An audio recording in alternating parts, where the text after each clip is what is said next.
Good morning, everybody, and welcome to another episode of Mary's Real Estate Magic, the secrets to making your best real estate decisions. And today's topic, I want to talk about how to reduce the money that buyers need to bring to closing. And it's called prorations. What is a proration? Well, basically, the easiest way to explain it is for instance, if a seller is selling a multi-unit property and on the first of the month he collects the rents, but let's say we close on the 15th of the month, but the seller has collected the rents for the month of October. At the closing, the balance of those rents get, quote, prorated and given to the buyer. It basically reduces the cash that the buyer has to bring to closing. So that's a pretty easy example to understand. A little more complicated example would be talking about real estate taxes. And real estate taxes also get prorated. In Cook County, sellers pay their taxes a year, like income tax, a year in arrears.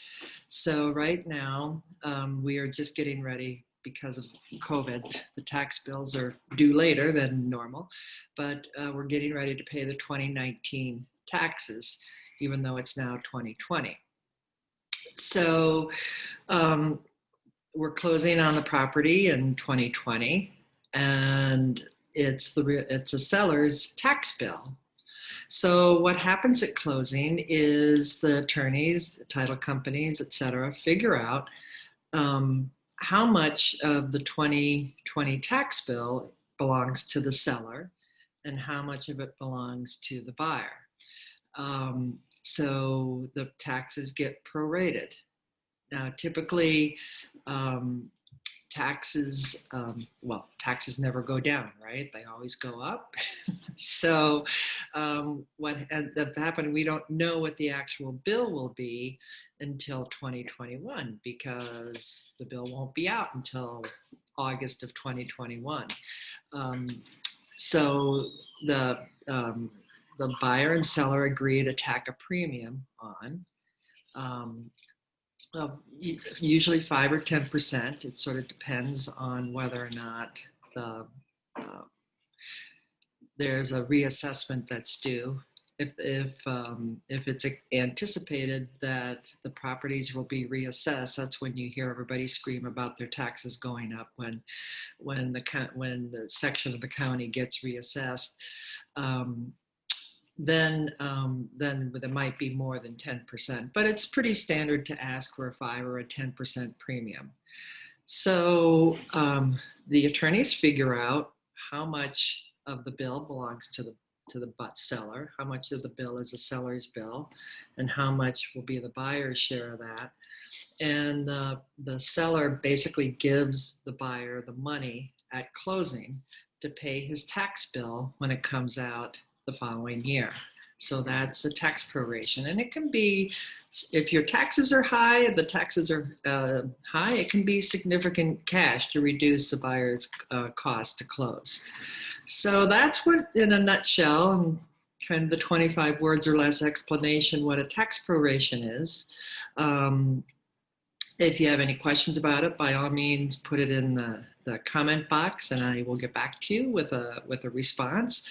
And likewise, if you have any questions or topics that you want me to cover on future Monday morning sessions, please be sure to put that in the comment box. I'd be happy to hear your feedback.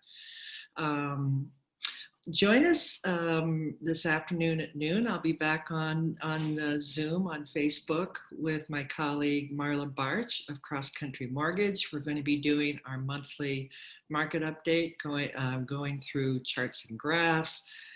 We won't get too much into the weeds on that. I like to do that, but let's not get too much into the weeds on charts and graphs and talking about what's going on in the market. And then Marla's going to talk about a truth in lending statement, which basically, what is it? Why is it important to a buyer?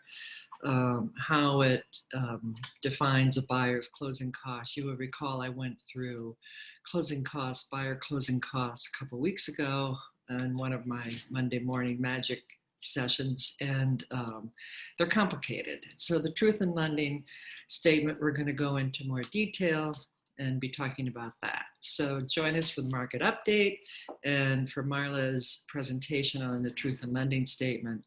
And we will be doing that right here at noon today. So look, it'll be under 30 minutes. It'll be a little longer, but should be informative, and hope you can join us.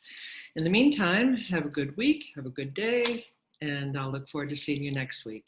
Bye for now.